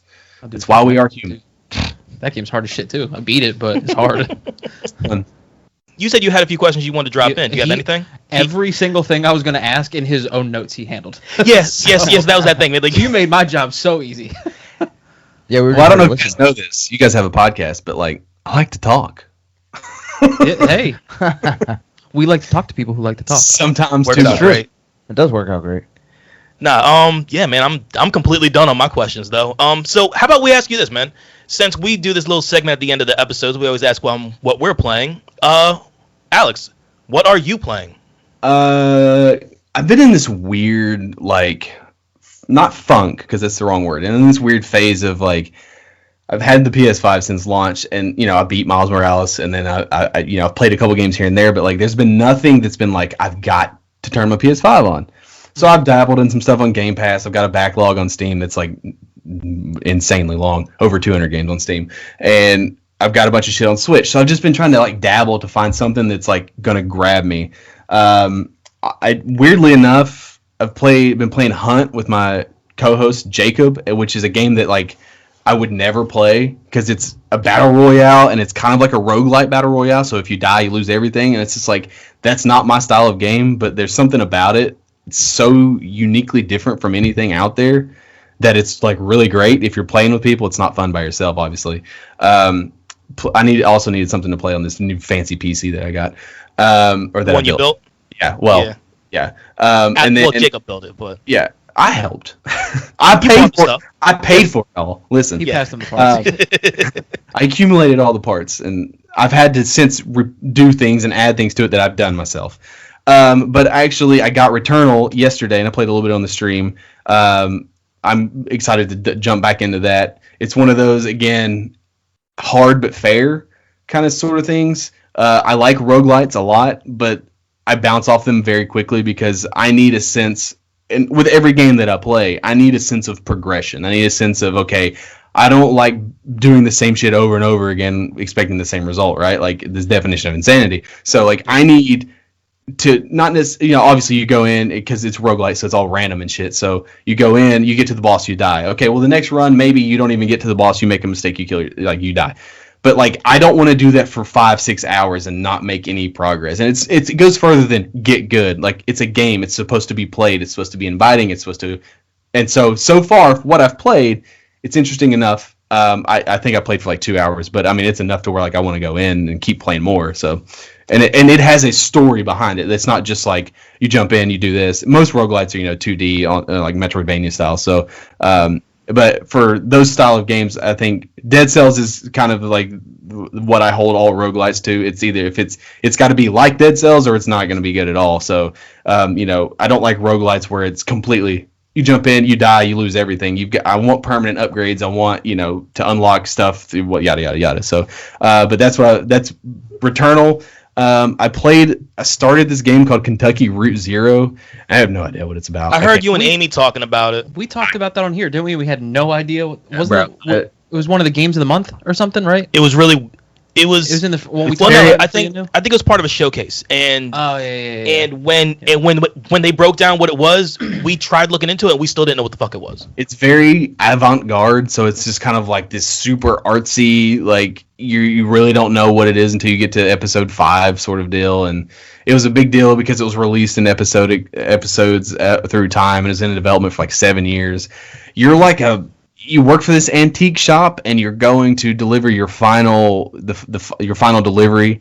Why you kind of decide why you want to, and then you have to find this, and it takes place in like legit places within the state of Kentucky, but like you have to find Kentucky Route 0, like it's this hidden highway, and like there's all sorts of weird shit, and you go into like this like other dimension, and I've played it 2.5 episodes. I don't know what's going on. I have no idea. It's a lot of reading too. And so, like, I played it on my Switch, and, like, you know, it's like reading a book before you go to bed, and I'm just like, because there's so much reading. So, that's it. Returnal, Kentucky Route 0, Hunt. Looking forward to Ratchet and Clank. Definitely going to get the Mass Effect collection for sure. I hope that Biomutant is good. I've been looking forward to that for years. Yeah, I've been hearing about that a lot. Hopefully it's good. I don't know. It's like COVID has, you know, not to harp on that, but COVID has like slowed a lot of shit down. So like, there's this weird time to like play stuff in the backlog, but then it's just like so daunting. It's just like, man, there's so much to play. I just don't want to do anything. Yeah. That's what happened when I cracked into Game Pass the first time. I didn't play anything. I was like, there's so much to choose. It's like Netflix. There's so much to watch. You spend more time. Okay, well, I'll play this sometime, and then you don't. I'll watch this. Take an entire day on Netflix adding shit to your list, and You then don't you actually finally watch watch it a year later, and you're like, I forgot I had this. Or it's shit that something you've already watched before, like Disney Plus. I went back and watched all the X-Men series again. Yeah. Like and Gargoyles. I watched this when I was like 10. Yeah, I know. All right, yeah, Alex, thank you, brother, for jumping on here, man. Anytime. Why don't you go ahead, tell everybody where they can find you guys. Let them know all about the Spaghetti Town and everything else. I'd be in hell if I don't change my ways. Let's see here. I can never remember what our social medias are. Twitter is at Spag Policy Pod, SPAG Policy Pod. Find us on iTunes, Spotify, wherever the hell you listen to podcasts. My co-host is on a bit of a paternity leave. He shall be returning soon, so we'll get back to that weird shit. You know, because it's just not the same without him. What you got lined up? Do you have anything special lined up for the next episode or two? I have a guest in question. I'm not sure when that is supposed to be, but I did. Let's see here. Your friend was on a couple weeks ago. Shout out Mike. Yeah, Mike. That was a great episode, dude. Then I had a British model and Twitch streamer, Danielle Sharp. She was on. And then, of course, Amy Mount was on Friday.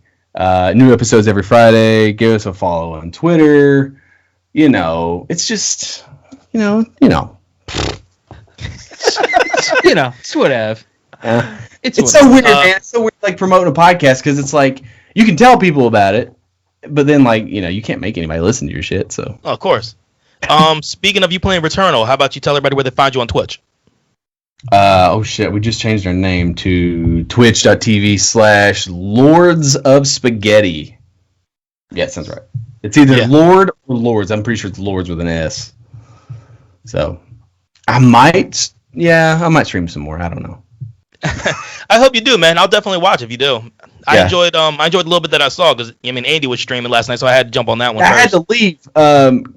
Like, weirdly, sorry about that, because you like left. My wife got the second shot and it's whooping her ass, so I had to like go take care of that. That's all good. Oh yeah. I was wondering. I was like, damn, that dropped out so fast. Yeah. in the stream last night, I thought you popped into mine for a minute because I thought I saw your. Who did I speak? I know Shell was in there. I know. Oh, Shell wasn't there for a little bit. She was in there. She was in there for a little bit, and then she just ran. Both of them were like 10 minutes, and they both left. So yeah, then they just randomly like dipped out. Like something happened in my stream. She's like, "If this dog dies, I'm out." And then she was out anyway. And I was like, "What the hell just happened?" Yeah, they have a newborn, so they were extremely tired. Oh yeah. I don't hold anything against it at all. Yeah, but yeah, I got a text message. It was like, I don't feel good, and I was like, okay. So then I had to go down and take care of the lady wife. So. Attaboy. All right, man. Well, once again, thank you, brother, for jumping on. Yeah. We hope I'll make sure I throw everything out in the show notes for you guys, so that way everybody can find you. And yeah, I don't know how to end this part, so I've got to get in for it. Ready? Flyers suck. fuck yeah. That was fucking incredible. That was great. That was Yeah. So much fun. Yeah. Mind? That I think Blown. that's an understatement. Yeah, I think I said at one point that he needed to wear a condom because he was fucking my mind. Yeah, you did. You did. Actually, I'm glad you said that because it's exactly what you said. Glad you brought that back around for everybody else. Yeah, that was. What was your favorite part of that interview? I think my favorite part of that interview was him basically laying out the next 3 movies if they have. Oh them, my god, what yeah. they could do with it. Oh my goodness, yes. I enjoyed that. I also enjoyed him shitting on the people who tried to fucking talk shit to him on Twitter. Oh, Because That was funny. that was funny. I was following all that on Twitter, and I'm looking at these people fucking hitting them back, and I'm going, y'all a bunch of dummies. Like, y'all don't know what you're doing. Yeah, y'all don't know shit. Like, you do not know him. Yeah, There's some people to not try on the internet. He's one of them. he's definitely one of one of them. Yeah. But no, that was a shitload of fun. It worked out exactly as we planned. He had a shit tone. Shit Hey, tone. you had a shit tone, did he? No, actually, he had a very nice tone. He did He had have- a. He had did a. have Yeah, a once we nice finally got tone. to hear it, Oh god. Yeah, Talk yeah, about we had a little bit of tech difficulties. 30 minutes of tech difficulties. But hey, But you know what? This is what happens in the business sometimes. Yeah. it worked itself out, right? It definitely did. It did But, work itself out. Yeah, man. Tons of knowledge. Yeah, I can't wait to have him back again. Oh yeah, like he's think- one of those guys that we can bring him on for anything Anything. because he is such a hardcore gamer too. Yeah, absolutely, yeah. Even Yeah, though 'cause he that's hates the thing, 'cause, being called that. Huh? Even though he hates being called that, Yeah. a gamer. Don't call me that at all. Call me the video game destroyer 69. Oh my god. All right, so we got done with the interview. Now let's kick into some news.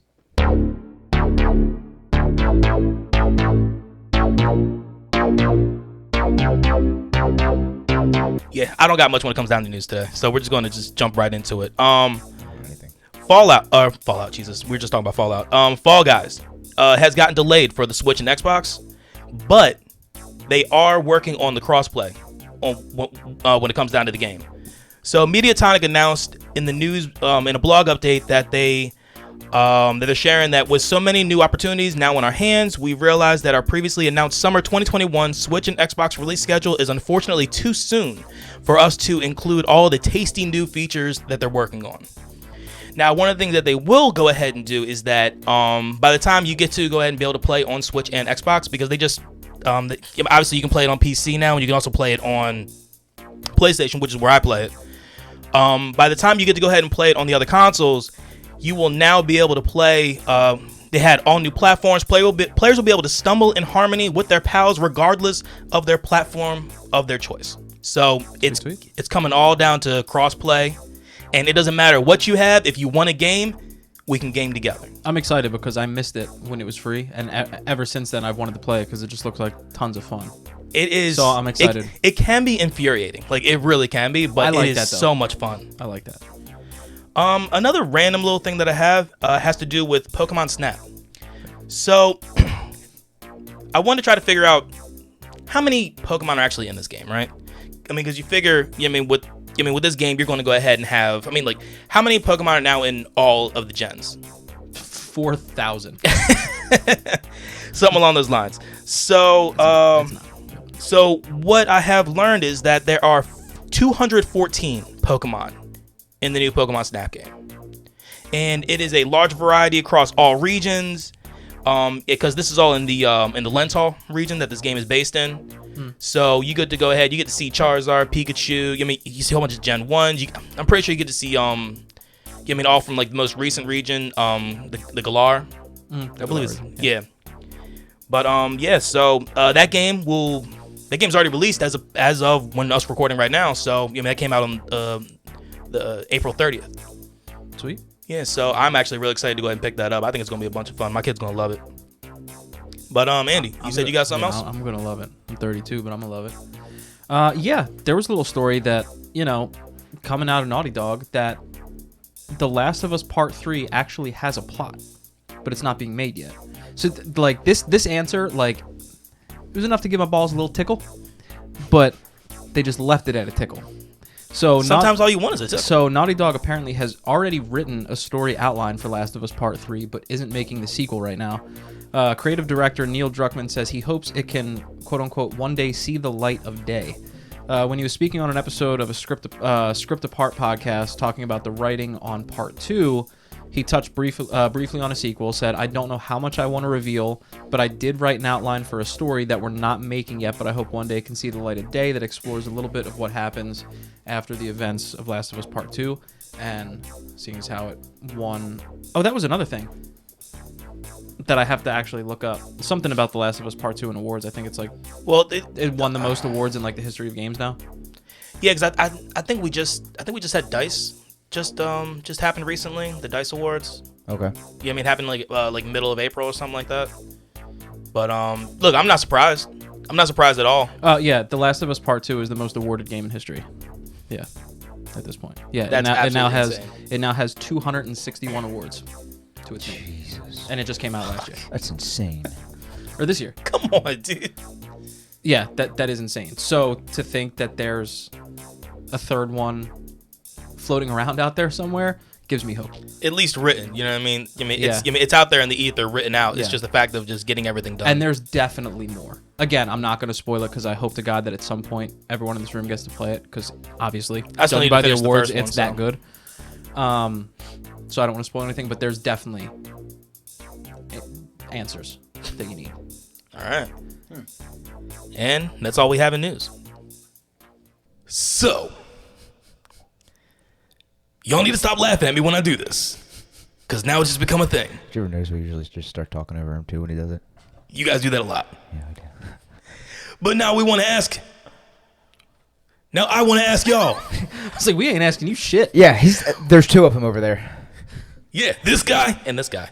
So let me ask what we are playing.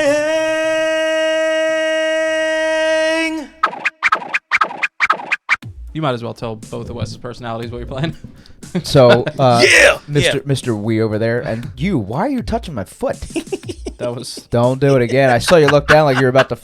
I was about to finger one of his crock holes. Yo, because that ain't the most awkward thing I ever heard somebody. I need to isolate that. That's gonna be like a new thing he just plugs in every episode. I'm about Somewhere. to finger one of his crock holes. Anyway, so yeah, I was actually a little late to the cast today. Not recording wise, but showing up at the studio because I am BD in some GOT. BD and some GOT. Balls deep in some Ghost of Tsushima. Game of Thrones. No, get the fuck out of here. Never seen it. Don't care. Ghost of Tsushima. So like I think I talked about it last time. I finally liberated the first and the second region. I am currently in the third region. Spoiler alert that you do get exiled into the third region. That's how that opens up.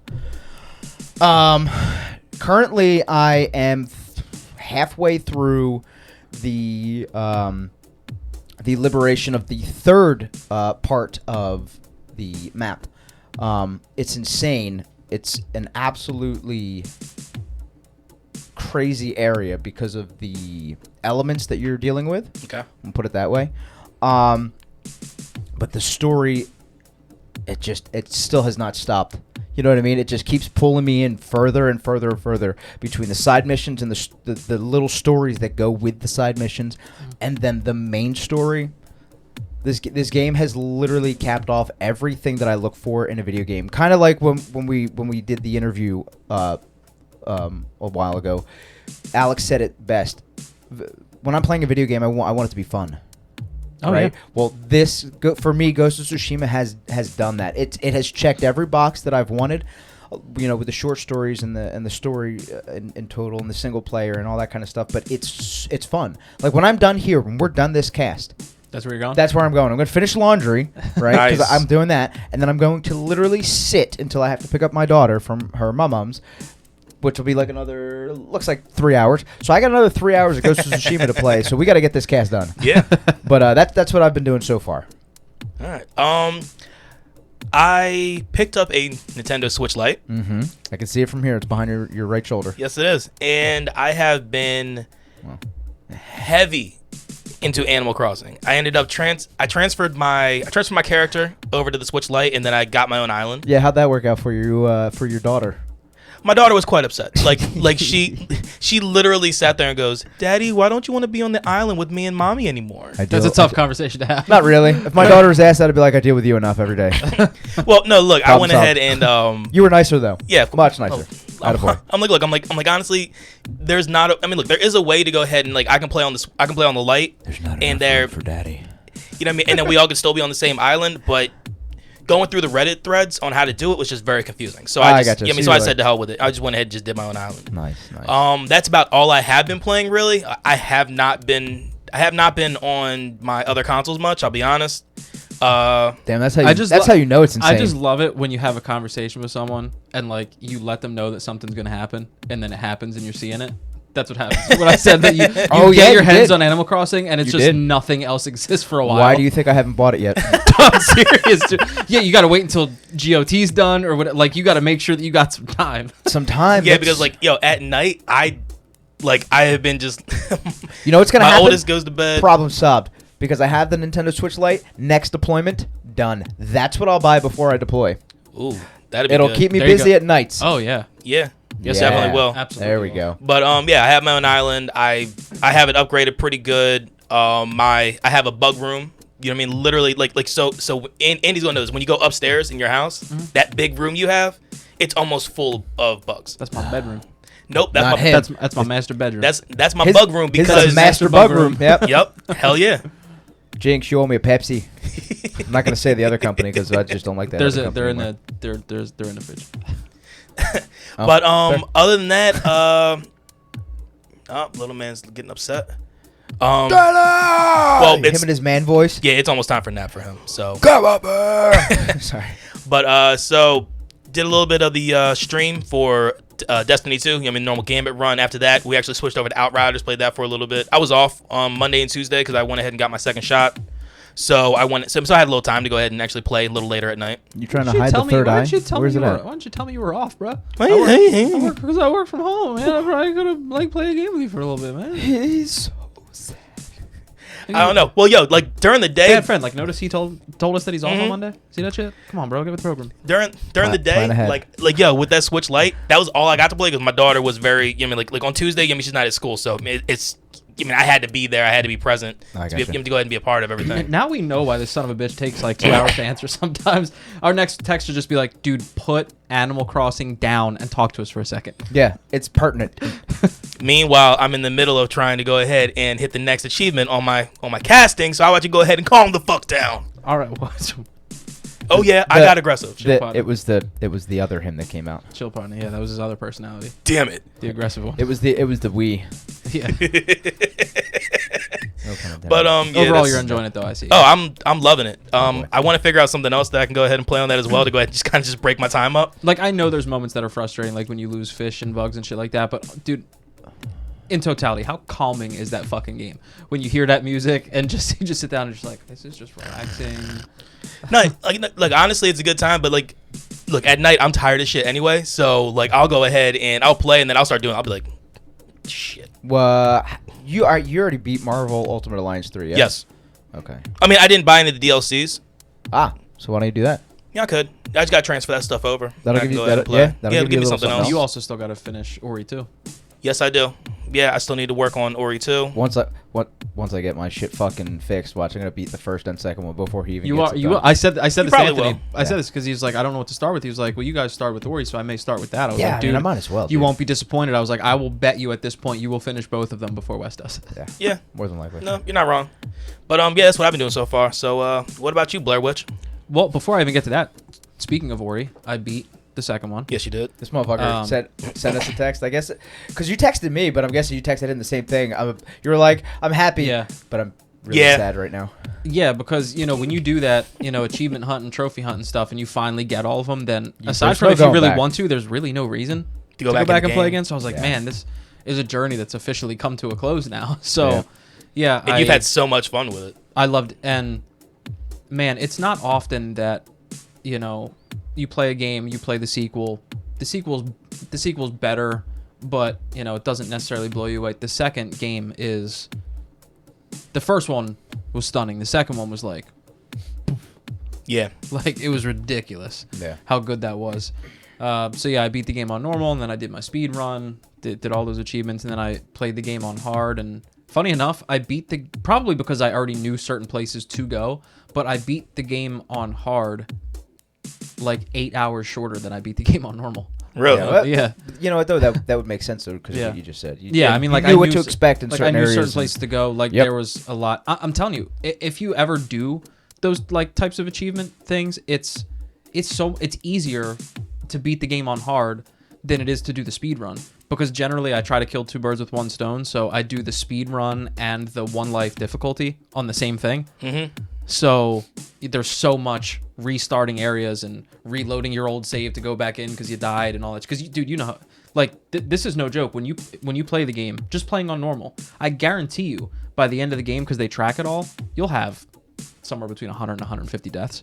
You can die in one part 18 times in 4 minutes. Like it's tough sometimes. I've seen it In the Blind Forest. with Wes. In the Blind Forest, I think I honestly had like 175 deaths. That one area especially where like everything's like dark and you have those glow in the dark spots that you have to. Dude, I died a gajillion times there. And also, I mean the final run that you have to do. The final boss in in the Blind Forest, you die a lot. Yeah. But the second one, my God, it was incredible. I just can't, like, I want someone to discuss the story with, so someone needs to, because the way it ends is fucking brilliant. All right. Slow it down, Coach Cheese. So I'll talk to you. So I'll be talking to you first. That is if they fix my fucking issue. But it's a brilliant game. But aside from that, Wes, you brought it up. It was my fourth go round with Blair Witch for Freaky Friday, and I did not. You're talking about last night. Yeah. I did not see last night's stream. If there's any one of my streams I'd want you to go back and watch, it's that one. Last you know night? why? Because the whole 2 hours or hour and a half that I played that game was the equivalent of what I always say about watching the last 15 minutes of the movie. How like I always say Blair Witch is one of those, it's like a cult classic, but I'm not going to say that overwhelmingly it's a great movie. But the last 15 minutes is fucking terrifying. The first, getting lost in the woods, all that goofy shit. Right. Nose bubbles and shit like that. No. Fuck off. But the last 15 minutes is terrifying. This whole end of the game. Oh, did you beat it? No. He I'm thinks pretty he's sure I got close. like 10. I'm pretty sure I have like 10 minutes left. Like Okay. 10, 15. Okay, so definitely watch. But what I didn't expect was this game has taken us in so many different places that we didn't think it would go. Like you had the war flashbacks and stuff like that. And last night you find out, I think the main reason. Well, yeah, spoiler alert, but I mean, I'm doing this shit on Twitch, so you can see it anyway. I believe one of the main reasons that this dude has PTSD is, and you brought it up, god damn, how much does it like really Very connect relevant with like to what's real going on right relevant now. world issues you see sometimes, is you are a police officer and killed a kid at a gas station. He Unarmed. An unarmed kid at the gas station. And I was like, Jesus, like I didn't see this going this way. And another way I didn't see it going when it was doing all this, I assumed the whole game would just take part in the woods. Well, the last hour last night, I got to that house that is in the Blair Witch movie. Like the house where where that standing in the corner shit started. Yep. And what did you see as soon as you finally got on? Because Wes was a little late because he was watching Mortal Kombat. Yeah, I was lurking. And what was one of the first things you saw?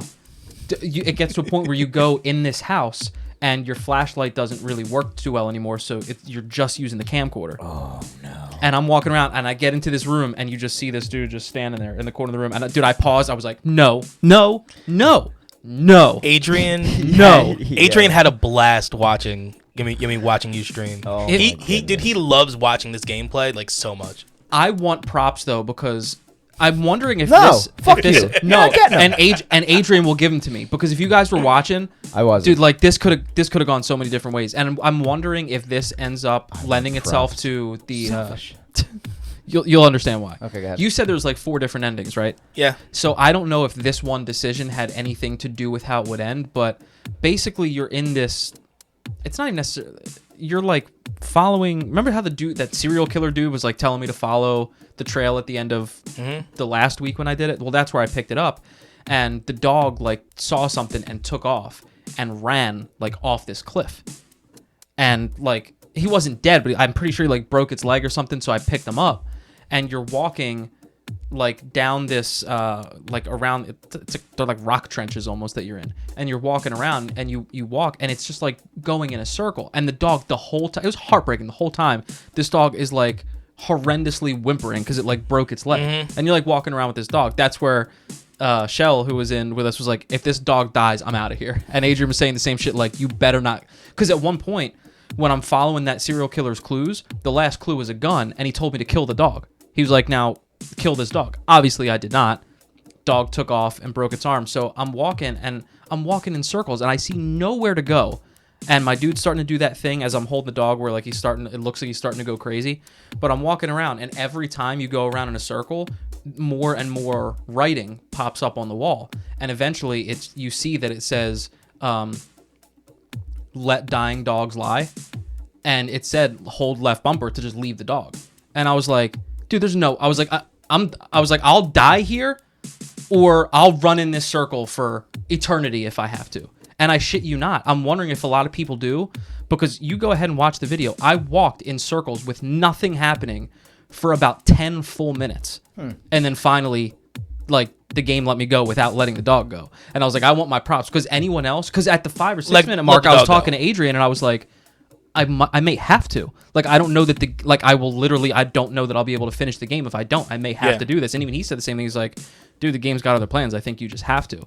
And every time I was about to do it, as you hold left bumper and it's going around, it starts to say, are you sure? And then these words start popping up. It says like murderer, deserter, stuff like this. And then I would stop. Which of the stuff that I'm like, fuck, you mean that the game's saying to you anyway. And I'm like, dude, fuck. I was like, I don't care. I won't finish the game then. I'm not doing it.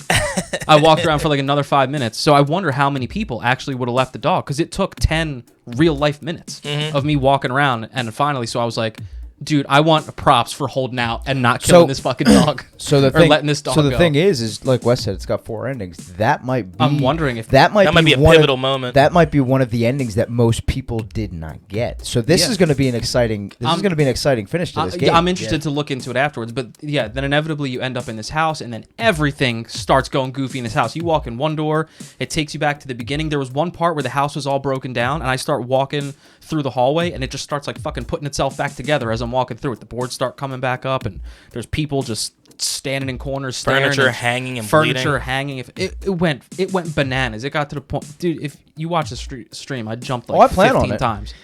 It was insane the amount of times that I actually was like, "Oh my god!" There was one point Adrian actually said, like, because I was lurking just because I was watching the movie. Yeah. But there's a point that I saw in the chat. Adrian was like, "Okay, that one scared me." Yeah, because I opened this door and it's a long hallway and it's the same house that I've been going through a million times. So I'm like, all right, I already kind of know where I'm supposed to go. I see a window and I saw like a faint object there, but I couldn't tell if it was just some fucked up part of the house on the other side. I took one step and it just shot right the fuck at me super fast, and that's the one that got him and also got me. Yeah, it was a fucking nightmare, but I plan on finishing it next week. I physically couldn't do it anymore. I was like, I can't I need to just calm the fuck down. Your nerves are completely shot. I was like, dude, I'm shot right now. I can't do any of this anymore. It's like taking the last 15 minutes of that movie and playing it for an hour. Shit was intense. Nice. Like, like the part that I was like involved in the chat and watching, it was fucking intense, dude. I believe it. I plan on going back and watching it. All right, so there we go, man. Another episode locked in. Yeah, man. That was a good one. Definitely. Dude, this was such a fantastic episode. It was a lot of fun. Yeah. Please, Anthony, tell everybody where they can find us. Hey, it's that time to connect with CGC again. You can check us out on www.consolegamingcrew.com, which is connected to our Gmail, which is also consolegamingcrew@gmail.com.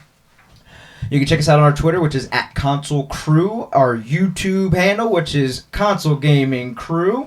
We have our episodes that go up there constantly, and we're also finally, we're continuously uploading more and more videos. And I think you're going to actually start seeing a lot of, I think we did talk about this too, we're going to start doing a lot more interviews, bringing other people in from podcasts. We got like a wish list of like people we would like to interview and talk to. So over time, you're going to start to see that stuff upload to our YouTube channel. So keep your eyes open. Keep checking on us, because we're going to continuously update that as well. We got our Instagram, which is Console Gaming Crew. We've got our Not Talked About Facebook. It even legit says on my notes, to be determined. We're just going to let that slowly fade away. We're just ghosting her, man. Fade away into the wind. Like a beautiful... Anyway, and you can check us out on our Twitch, which is now all combined, all three of us, which is CGC Podcast. You got Wes's workouts on Monday, Wednesday, and Friday. I'm getting back into them. I've taken a few weeks off. Stuff's been happening, but you done best get back into them because every new follower that it equals 2 burpees. Yes, it does. Okay, so you best don't get back into it. You got Wes's Destiny Gambit runs, right, on Monday nights, which is pretty sick. If you haven't checked it out, check it out. And then you got Freedy. Man, I was doing this whole cold read. I did a good cold read because I haven't really seen this in a while. But anyway, you got Freaky Friday. Currently, Andy is playing the Blair Witch. We got to figure out the next game for him. We got to figure out the next game for him. If not, maybe I'll jump in and do a Freaky Friday or Love that idea too. A Fairy Friday, whatever. Anyway. Freedy Friday. Anyway, so you got to just check us out on our Twitch. I think. And everywhere else. But like I said, I think when we talked about this before. My biggest goal is to see this Twitch just continuously take off. Yes. Because it's so much more fun to be able to interact with people. Me personally, I think it's more fun to be able to interact with people. Seeing you go through the trials and tribulations of certain games or games period, and you get to have that interaction with them as you're playing the game. That's like the coolest. Now, thing not to mention just from where people get in contact with you from. Yeah. So with the workouts, I've had people from the Canary Islands. Yeah. Hit me up. I've had people from from Slavic countries. Go ahead and hit me go. up. I mean, obviously we have Adrian from over in Japan. Yep. So obviously our people in Tennessee. So help us build that Twitch and Instagram and Twitter and again, we'll always follow back and stuff like that and say hi and all that kind of cool shit. 100%. Yeah. So until next time, y'all. Appreciate you listening. Stay safe. Wash your hands. Mask the fuck up. Game on. Game on, y'all. Peace.